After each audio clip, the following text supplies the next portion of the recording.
The technology's held pretty well. We'll keep our fingers crossed for the rest of the afternoon. We have three guests with us this afternoon. Linnea Schroer, who many of you have already heard from, MEPA coordinator at FWP. We have Craig Campbell, who is the Bozeman unit manager for DNRC. And then we have Randy Arnold, who's the Region 1 administrator for Fish, Wildlife, and Parks. And Randy, are you in the Missoula or the Kalispell office? I'm just totally blanking. Missoula, right? Oh, yep, Region 2 administrator, supervisor for the office based out of Missoula. Okay. And so, Region 2, pardon me, I was getting my regions with the Forest Service confused.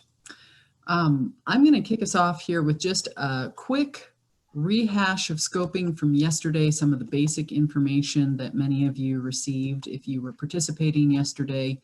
So scoping, just for a reminder, there's no set format for doing this. There are some specific requirements. If you have an EIS, you have to do a 60-day public scoping period. However, if you're doing an EA, you have a lot more discretion. You're not necessarily required to do scoping. In fact, you're not required to do scoping. It's up to you to decide based on the complexity of your project, the seriousness of the potential impacts, the affected environment and the context of that environment, and then also public interest is a real factor in how you decide whether or not you do scoping with an EA. Again, scoping is really an important way to get your feet wet on a project at the ground level up front, get a sense of the issues that people see that are out there. It can help you identify potentially significant issues that could arise and be a way that you develop alternatives to the proposed action that you're thinking about. It can be a really useful process. And again, scoping is really the first place the public gets to come involved in the MEPA process. And we do have that really strong right in our Constitution for the public's right to participation and right to know and be able to look into the governmental process. And so scoping is a big doorway into which that occurs.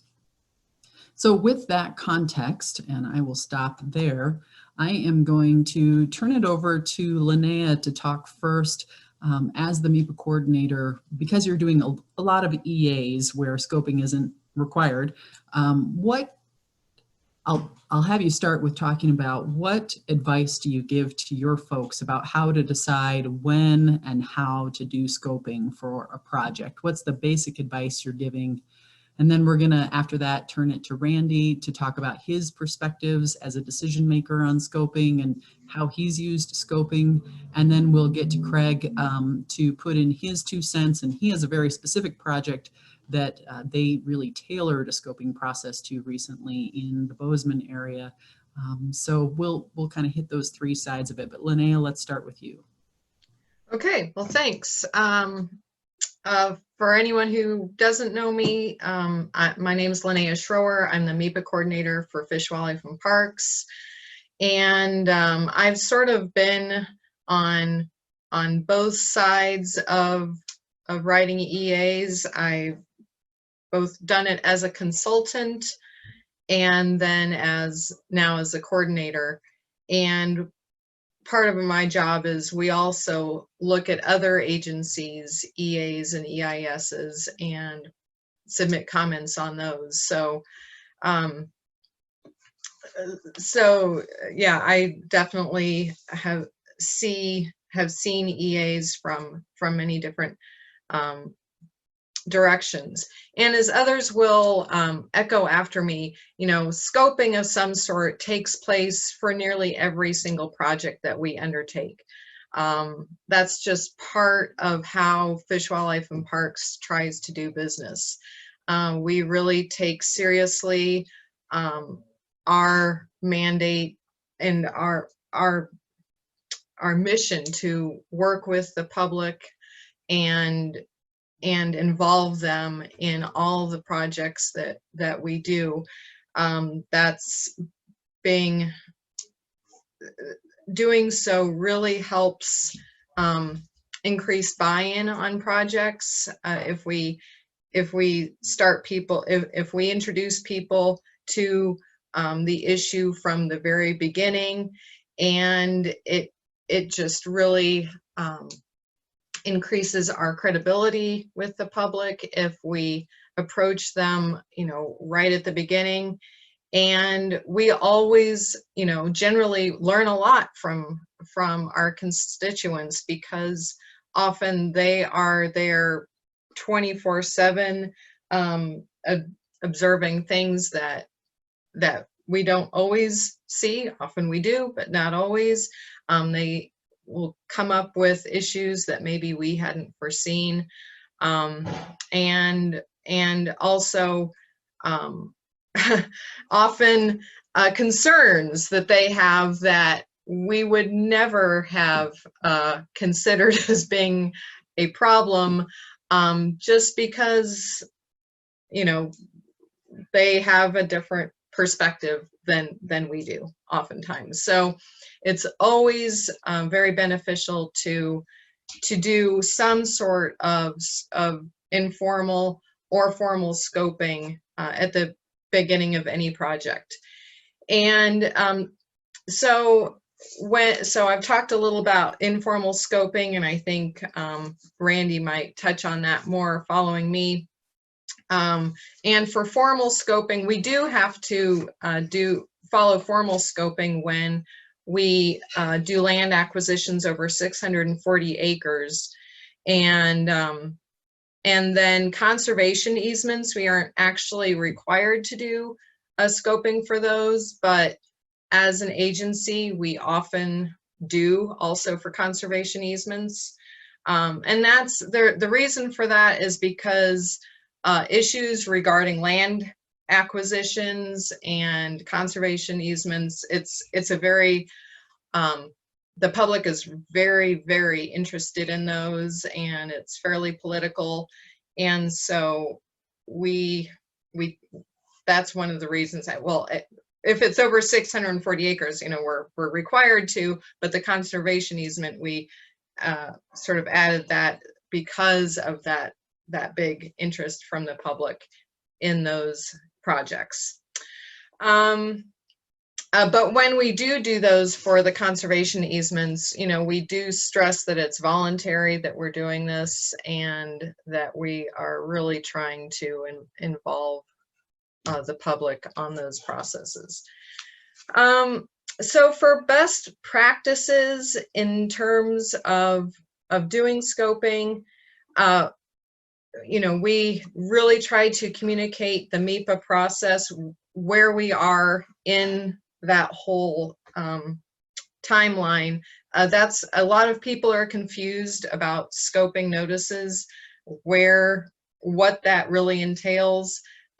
They're often worried that that's their only chance to get involved, and then it's like, oh, this is the first time we've heard of this, and they get kind of anxious about that, and we have to say, no, this is we're just in the scoping phase. There'll be other opportunities to become involved later in these. And anytime you can include a timeline in a scoping notice or letter, I think that's really helpful. And another thing I try to tell people is that you should communicate all the background that you know of that project. How did we get to this point that we are at? Did someone approach Fish, Wildlife, and Parks and say, hey, I have this piece of property, I'd like to donate it to the department for a fishing access site? Or we see a problem with encroachment of junipers on a WMA, and so then we are trying to think of different options on how to, A, why is that a problem? B, what are some ideas that we're thinking about? Are visitors to a state park asking for a certain amenity that isn't currently at that park? Or are the number of campgrounds available at that park consistently over reserved, or there's not enough capacity? So how did we get to this point? Why do we think that there is an issue or something that we need to address? So all of that background, without going into too much detail, because we don't want these to be too lengthy, but if we can kind of bring the public up to speed as to where we are at, and then asking them, okay, this is now where we want your input, so that we can best address this perceived issue, then I think that's really important. And then, let's see, let me look at my notes. And I think it's a bit of an art form in writing these notices, in both giving that background and that framework to where we are, and that, but also avoiding being pre-decisional, where we've already decided everything and we're just jumping through the hoops. That's one of the most common complaints that we get, is that it appears, even though we aren't, I hope, being pre-decisional, it can often look that way if we have those guidelines too narrow. But if there are those things that we cannot consider for various reasons, then we need to communicate that as well. If if a certain alternative isn't feasible for whatever reason, we definitely need to communicate that, so that the public doesn't waste their time on suggesting these ideas or advocating for a certain direction, when we've already discovered or determined that such a path is not going to work.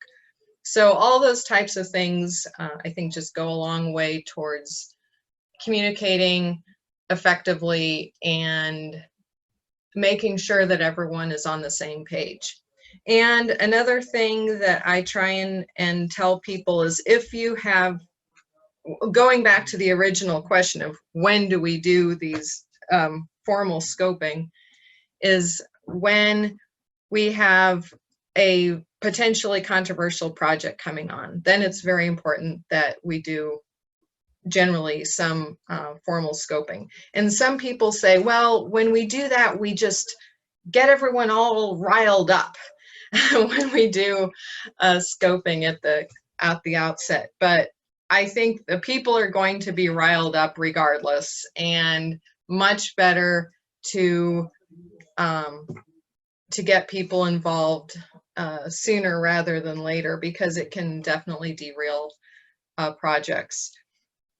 And if you have a potentially controversial project, if there's some community leader or someone in the area who has a lot of sway with their neighbors, if you can approach them first and try to communicate with them about the project and the problem that you're trying to correct or to fix, and and then listening. That's the really important part, listening to them, hearing their concerns, and a lot of times they'll have some really good suggestions for you on how to work with the community.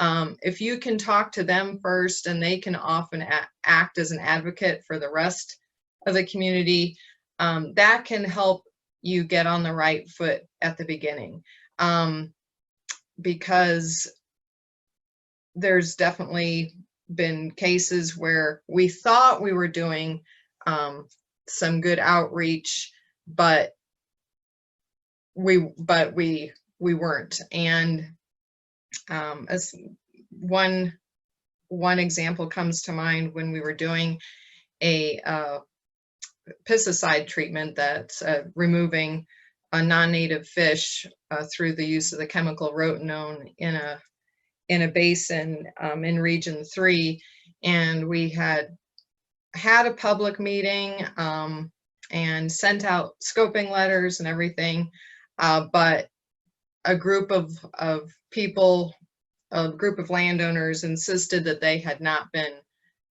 really effectively been effectively involved, and they demanded another public meeting, and they came just really, really angry with us and accused us of, of just some crazy stuff, like going in and chopping holes in the ice in the river in the winter and pouring in poison to poison all the fish in the stream, so then we would have a justification for going in and doing restoration work.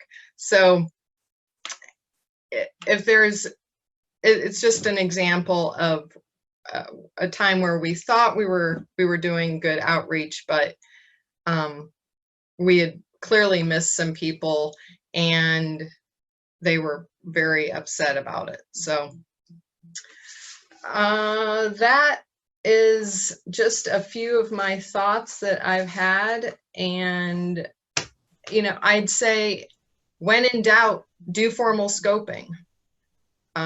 It doesn't generally, there's no downside to doing that, that I'm aware of. And I think, yeah, the more it shows that we're reaching out and engaging the public, the more benefit to us as an agency and the projects we're trying to accomplish. Thanks, Linnea. We'll switch to Randy next for your thoughts, and feel free to, you know, comment on anything Linnea has said too, if it's brought other things to mind. Yeah, great. Thanks, Hope, and really good background, Linnea. There's going to be some common themes here for sure. So as I was thinking about scoping, one thing that came up pretty early is that difference between formal scoping and informal scoping. So I'm going to touch a little on informal scoping. Very similar in my mind. It's just that that responsibility that we have of gathering as much information as we can as we're getting ready to pull that EA together, and that before the draft EA goes out to our public. So as I was thinking about this, the one thing I wanted to do, and Linnea did a nice job as well, is I was just thinking through of all the examples of the different EAs that I've had on my desk over the last couple of years, and just kind of randomly went through and pulled a bunch of examples lately. But we've had a lot of like land acquisitions, whether wildlife management areas or fishing access sites or conservation easements, a habitat project on a wildlife management area like a conifer encroachment project or an aspen regeneration. Linnea mentioned piscicide treatment, native fish restoration projects that require rote noning stream sections, or removing a dam or a fish barrier, constructing campgrounds or boat ramps, cooperative grazing exchange on a wildlife management area. But the reason that I bring those up in my mind is for every one of those, there's just a completely different physical geography and political geography, different neighbors, different constituent groups, different set of county commissioners, depending on what county you're in. Some of those projects end up getting a lot of attention from our land board or land board staffers. There's funding, different funding groups interested in these projects, sportsmen's groups, advocacies, and then certainly our federal, state, and local partners. And not a one of these projects or EAs was developed without reaching out to your common groups. I mean, I think that's just a big part of developing these. Linnea mentioned the art of deciding how much to put in your environmental assessment and the depth that you put into the scoping for up front. But I think there's equally an art as you're working in these communities and thinking about those stakeholders. There's kind of an art in knowing who those stakeholders are. And if there's one thing that you learn every EA, hopefully you're learning something. And unfortunately, what you learn sometimes is who you missed. And sometimes you miss people, and then you learn who you missed, who are really important and or really influential, and or folks that you want to make sure are included. And then the next time you're doing an EA, you find yourself really quickly making sure, let's touch base with that group. Let's touch base with those folks. They're going to be really paying attention. So over time, you start to identify a go-to group and a go-to selection folks you just want to make sure are really connected to the project. And part of that informal scoping, at least for our staff, right as early as possible in the development of the project, is reaching out to those groups, getting their input, getting their ideas. And if done well, by the time the draft EA comes out, it's just, it's a capturing of everything they knew that was going to be in the project. And you get a lot of comments about, thanks for keeping us involved. It's a great project. You've just captured and memorialized many, many conversations that you've had along the ways as you're developing it. One of the pitfalls, of course, to that whole process is you've gathered and curried and developed good relationships with lots of groups, and then you miss somebody, and what they see is the department's already made a decision and you've already formulated all your ideas because you missed somebody. So that's where the formal scoping can be really helpful, because even though you've developed these close development relationships as you're pulling these together, the formal scoping is a broader reach. It's a bigger grasp. You're publicly noticing it, and you're reaching a lot of folks who you missed in the process. And in my mind, I've got this little asterisk in my mind when we're getting ready to do this, the informal or formal scoping. There was a group that did a really cool planning effort in Missoula. It was around some city park and riverfront work, and they hired an outside consulting firm, and they had a singular person whose job it was to identify and engage the unengaged. And for me, that their methodology in trying to figure out who it is that they really wanted to hear from that they don't normally hear from, but just the effort alone to try to think about, so who haven't we heard from? Who have we forgotten? Who's going to want to know about this? And taking that extra effort just makes a huge difference in gathering that information early. On the formal scoping side of things, as Linnea mentioned, we're statutorily obligated to do formal scoping on projects where we're acquiring lands of more than 640 acres. We have some additional requirements in public outreach to county commissioners and noticing to county commissioners on all of our acquisitions. But the two formal scoping examples that come to mind both are with our Spotted Dog Wildlife Management Area. And we did formal scoping when we were going to do a acquisition with DNRC. We were attempting to acquire the school trust lands within the Spotted Dog Wildlife Management Area, a little over 10,000 acres there. And when we went, we had done a lot of informal scoping prior to the formal scoping going out, and heard loud and clear from county commissioners and neighbors and ag producers, stock growers associations, all the way up to the land board, that there was not an interest in Fish, Wildlife, and Parks acquiring the school trust lands out of that. The scoping effort led to us holding multiple tours on the property, engaging the timber producers or timber companies around who had some concerns about timber production.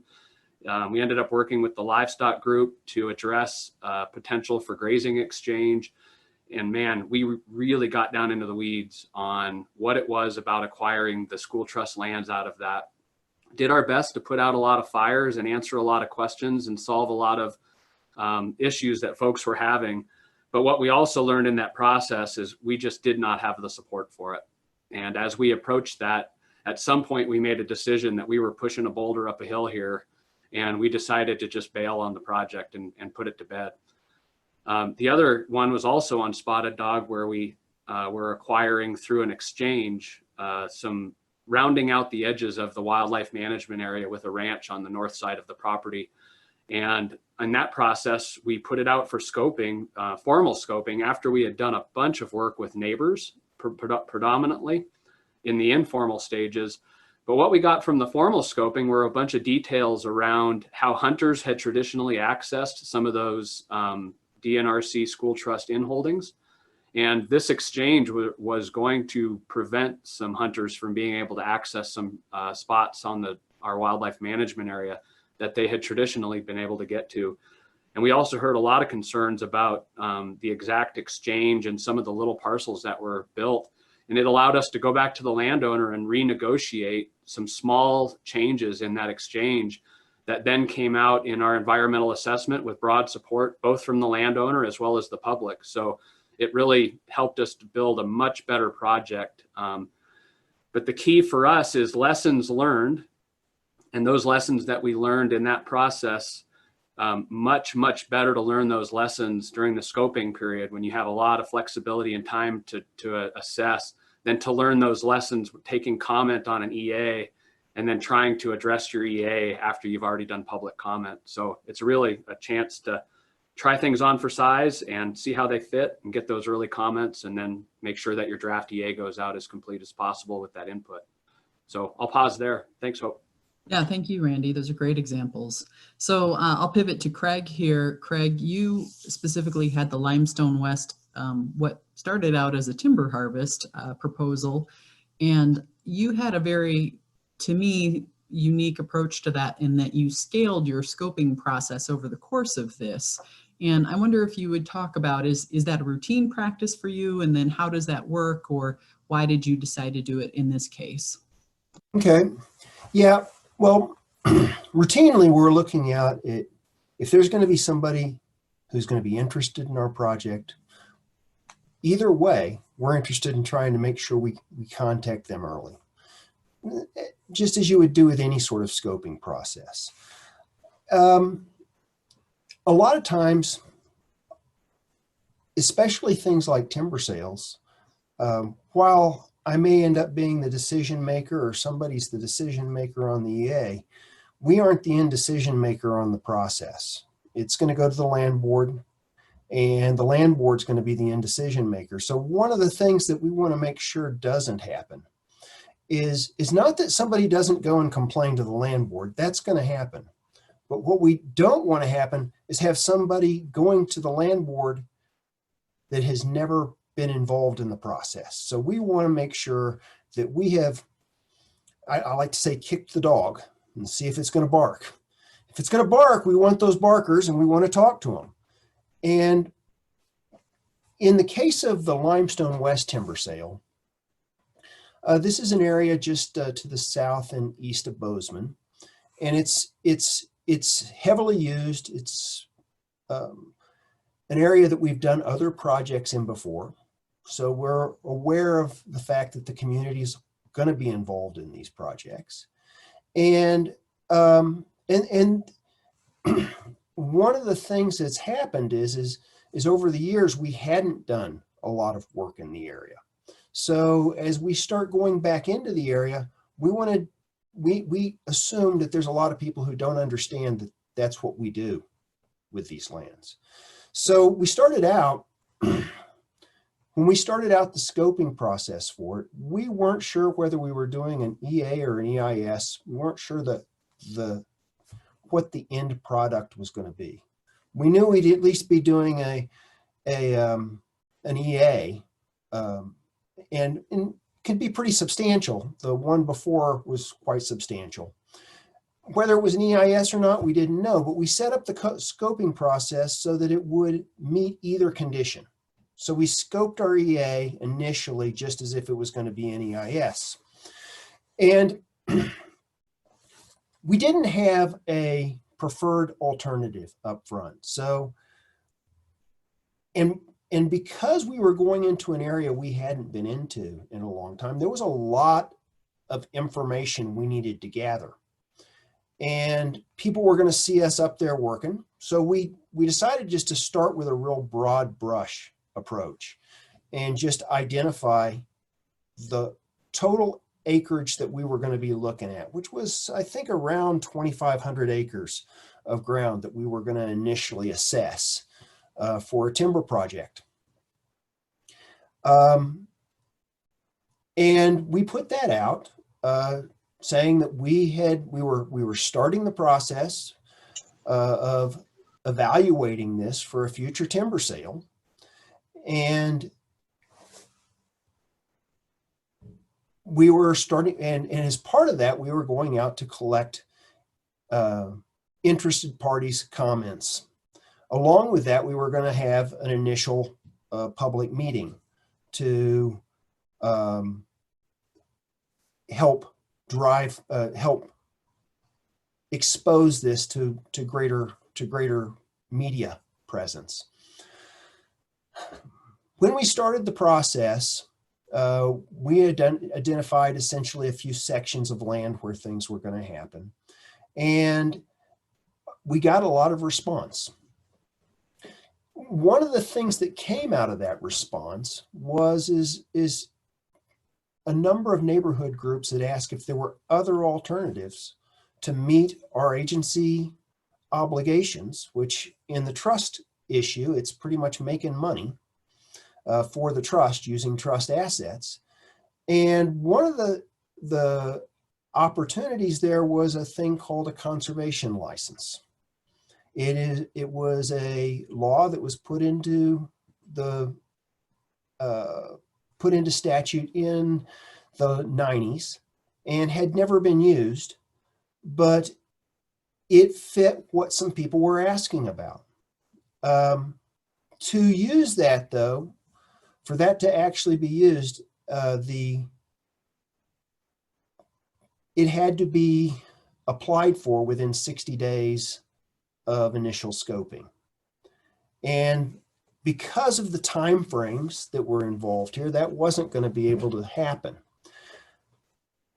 As part of that, what we did is a second scoping. And on our second scoping, by this time, we had spent a summer out in the woods. We'd done some evaluations, looked for access points, evaluated the timber stands, and we reduced the size of the project area quite a bit because we had gathered some information. So we published that along with a new scoping notice that included an opportunity for people, if they were interested, to apply for a conservation license, which one of the neighborhood groups did come together and applied for. In the end, that conservation license was something that ended up getting, so the way the conservation license actually works in this process is that if it goes to sale, then a conservation bidder can bid against the timber industry or whoever the timber bidders are, and the highest bid gets the project. So in the end, the conservation bidder was the highest bidder, and they ended up acquiring the conservation license on the project. So one of the other things that we did as part of this scoping was we did do the scoping, and then as we went through the process, we also did project updates, which as we developed our scoping list, most of it, the nice thing is a lot of what we get now is email. So we can pretty easily put out information. As we started developing and refining this project, we would send out project updates, which would give people a little bit more information as to where we were going and how we were developing the project as it went along, so that if they had concerns, again, we'd at least know what those were early, so we could advise the land board or anybody else who may be seeing these comments that these were the concerns that people had, and this is how we were addressing them. And we did that. We sent out over the course of this project, I think 6 different project updates to our scoping list, which in the end, one of the issues that came out of this, and it's something that came up at a number of public meetings. We'd have a public meeting and people would say, well, we were looking at how many comments you got because you submitted that, and you've got more against than for, so you've got to drop the project. At that point, we had to do a little explanation that, well, it's not a vote. There's a difference between comments. Some comments are better than others. It's not that I don't like it's a bad comment. It's just I can't analyze I don't like it. And I can't analyze I think it's great either. They're all important. They make a difference, but they aren't anything I can do something with. What we call comments that we can do something with are substantive comments. And we kind of look at those.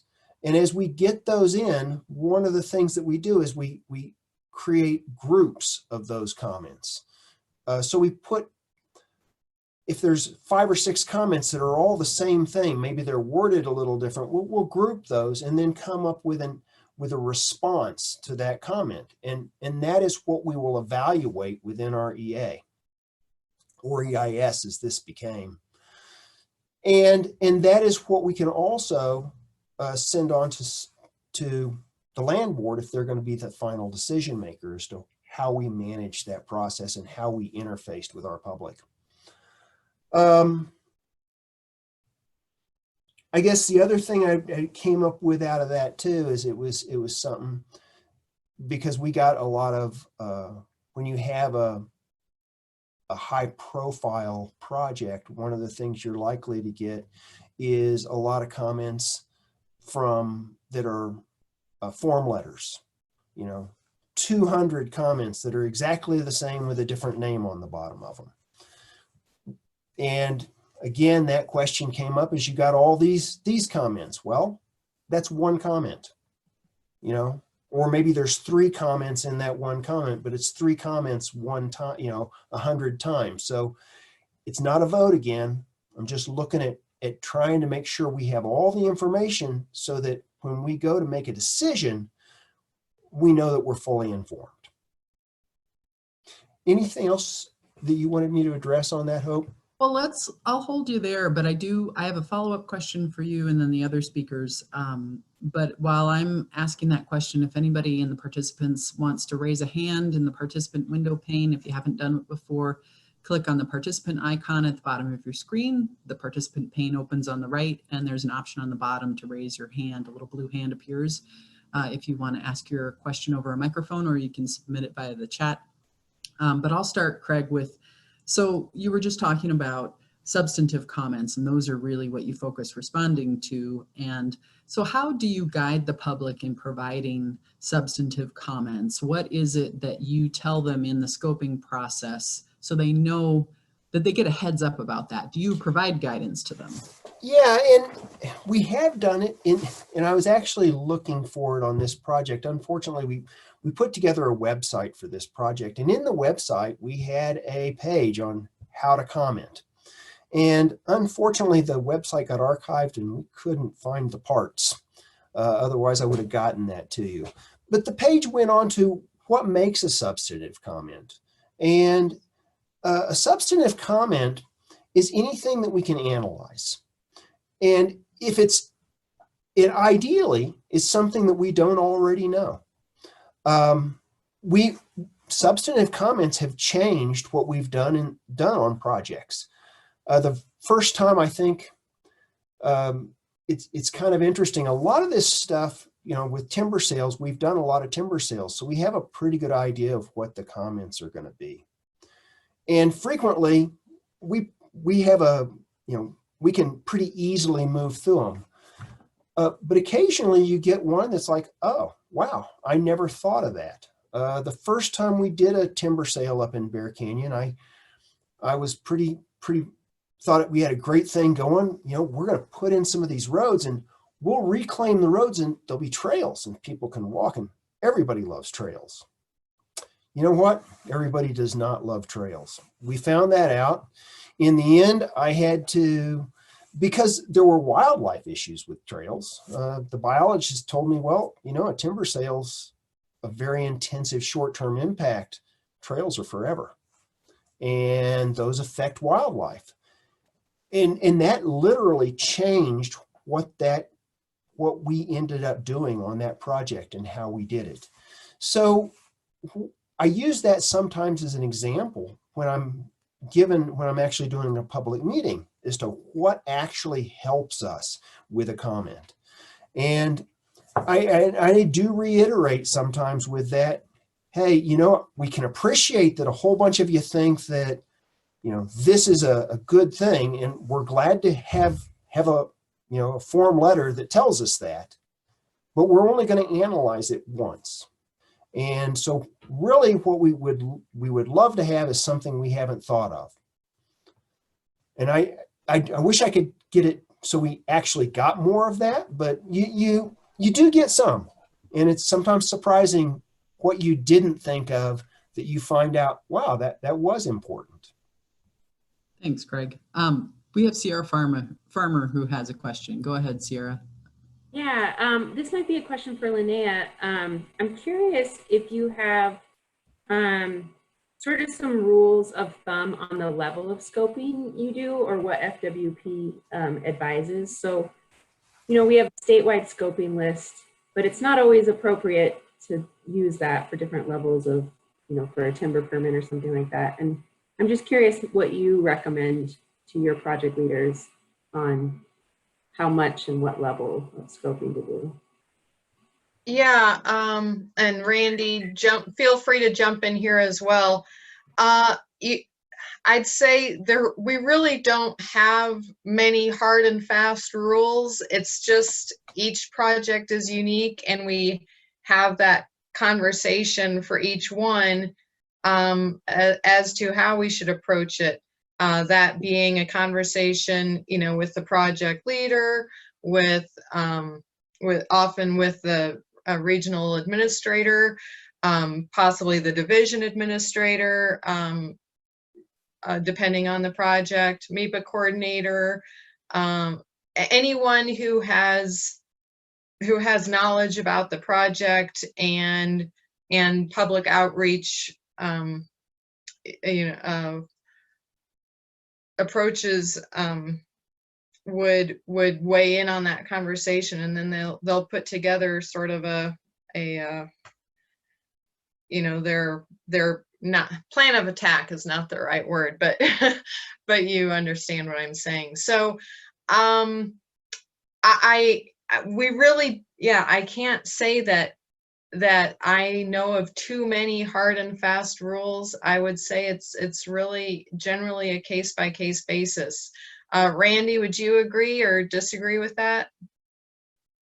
Yeah, I can agree that it's not always hard and fast. For sure, on the informal scoping, it's much more targeted. You're looking at those neighbors and partners that want to really have early input on it, and then those who are most likely going to be impacted.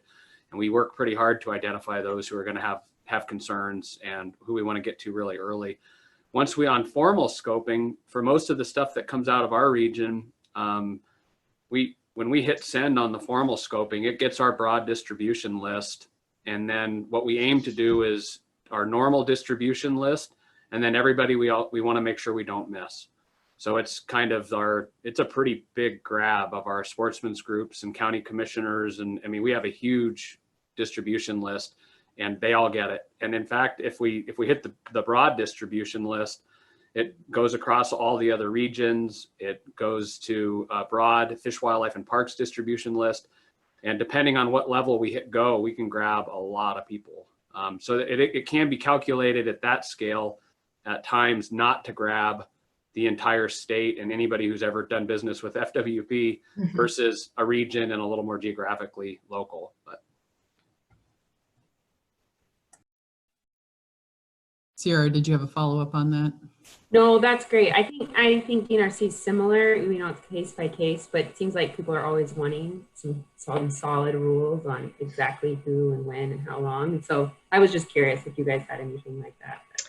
Yeah, I'd say at the absolute minimum for informal scoping, you know, we always say the adjacent landowners. But of course, how you define adjacent landowners is open to interpretation as well. You know, is it just the landowners with property bordering the project, or is it people down the road who might experience increased traffic if we put in a new FAS on that county road? Or, you know, we're always learning that we overlook people who really have something to say, even when we think that we're reaching out to interested parties. So, when I was around Bozeman, we have a little different impact on our area just because we have a lot of interested parties with recreation and such. And if we think we're going to, even on a small project, a timber permit, if we think we're going to impact bikers or anything like that, we'll actually go and pull the local bicycle group and add them into the scoping, just because if you don't and you get started down that road, you're probably going to hear from them later. I was thinking, as you were talking about identifying neighbors, that this morning's discussion about how to use the cadastral points out a great online database that's available to readily identify neighbors if you're unfamiliar with that area, or maybe you're new to your job. Maya, did you get your question answered? I saw you had your hand raised and now it's lowered. Kind of. So my question was about when you're talking about looking at interested parties, especially when you know a certain group is often going to be interested in a specific project or type of project you're doing. Have you ever had an experience where in some ways then it kind of guides your EA or EIS to focus on those issues that you know that party is going to be concerned about, and potentially then overlook issues that other parties might be concerned about? Anybody want to take a stab at that? I can take a stab at that. So yes, I think the where we get accused sometimes is if you too often go to those who you count on to participate in your processes. For example, around the Spotted Dog Wildlife Management Area, the proposal on the land exchange with the NRC that we ended up not moving forward with, we had pretty good support from our sportsmen's groups. And those who we traditionally would have engaged with on that process, as soon as we started having more detailed conversations with the agricultural community and some of the neighbors, we found out that regular and often communication with the sportsmen's group is what sets them up to react to what looks to be a rubber stamped project from those who often support what we are trying to do. So yeah, I do think there is that potential. And as Craig and Linnea have identified, when you know you're going to try to find the folks who you know are going to disagree and try to get to them early. But yeah, there's definitely a bias towards going to those and having that steer the project.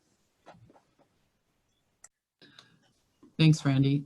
And since we've got you, Randy, I wanted to ask something based on what you were saying. You're talking about, having somebody who feels like they've been missed, and you gave the example of that project in Missoula where they actually had a person dedicated to identifying those who were unengaged at that point in their process. And I wonder how, as state agencies with limits on staff and resources, how do you ideally strike that balance between trying to make sure that you're engaging the people that need to be engaged, but then also recognizing you have other projects on your plate, your staff have other responsibilities. How do you balance that? What takes priority? Or do you tell them this is your priority right now in figuring this scoping out? Yeah, I think the latter. You can't shortcut it. So it's if you attempt to shave the edge there a little going into it, and you miss it big, it'll set you back, including years of work on a project that you don't move forward with. So certainly don't want to miss folks. The one thing that I thought was interesting when I heard Craig talking about that, gathering lists of people who have raised their hands early in the process and participate.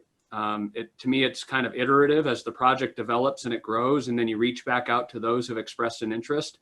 There's nuance there because the project is ever changing as you're gathering that input.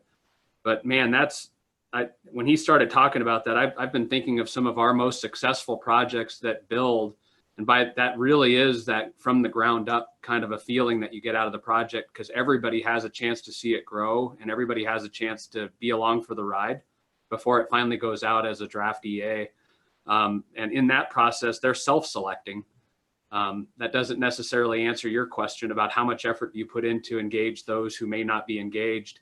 And that's hard. Yeah, it's just, for me, it was just the idea that if you stop and think for a moment, just for a moment to ask, so who did we miss?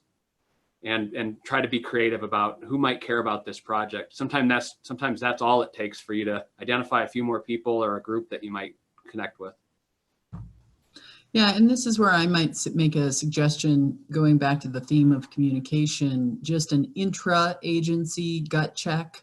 You know, if you're working in a smaller group, or even at the regional level, taking it to somebody outside your region, or outside your bureau and saying, hey, this is where we're at. Am I missing something? Or take it to a different agency, do some interagency gut checks, build those relationships with people who are doing jobs like you and say, this is where we're at. I mean, heck, you could even call our office and say, because we are often saying to state agencies when they're talking to projects or ideas or proposals to us, we'll say, so have you talked to your local legislators to see what they think about that, or clue them in that this is coming?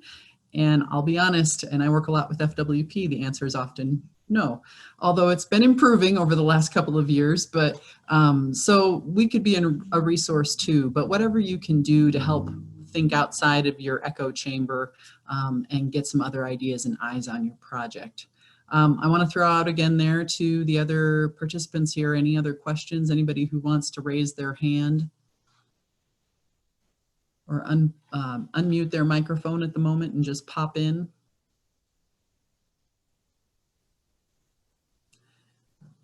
So I have another question for Randy. How does that feel when that big project falls through and you have to let it go after having put all that effort into it? How do you get yourself out of that funk, if there's a funk? No, you know, not to be too corny, but the lessons we learned in that project have paid dividends. The relationships we built with those folks who were opposed to the project, we still got out on the ground with them. We still toured around. One of the members of that group are now participating regularly in our Region 2 Citizen Advisory Committee. And now I've met a few times with the local, that Rocky Mountain Stock Growers group. So what, if anything, we just recognized how important it was to regularly communicate with that group, and they have become a group that we're really working hard to communicate with early and often on all the work that we're doing, not just projects. So yeah, it was painful. I think what was hard for staff, both DNRC and Fish, Wildlife and Parks, we worked really well together as a team. The environmental assessment team and the coordination and communication and pulling that project together was really rewarding. And it's hard not to finish that much work with an end project that's a success. But the writing had been on the wall long enough. I think there was actually at the end a little bit of relief that decision makers just decided, let's just stop pushing on this one, because it was expending a lot of effort and the writing was on the wall. So it was a mixed bag, a little bit of relief, some lessons learned, and some few better relationships. That's great. Well, I'm going to throw it back to Linnea or Craig. Any last thoughts before we turn to our next slate of discussion?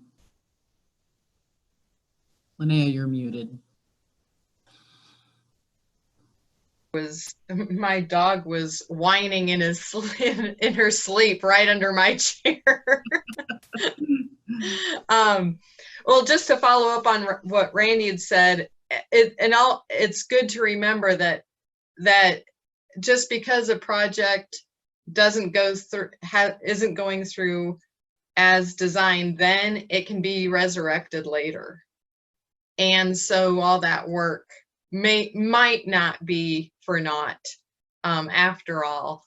You know, sometimes just with a little passage of time and maybe a few different players or some small changes, projects can become resurrected and even be better for that kind of hiatus in the end. So don't despair, you know, in those situations.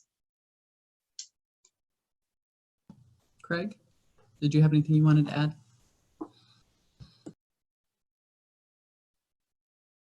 Now you're muted.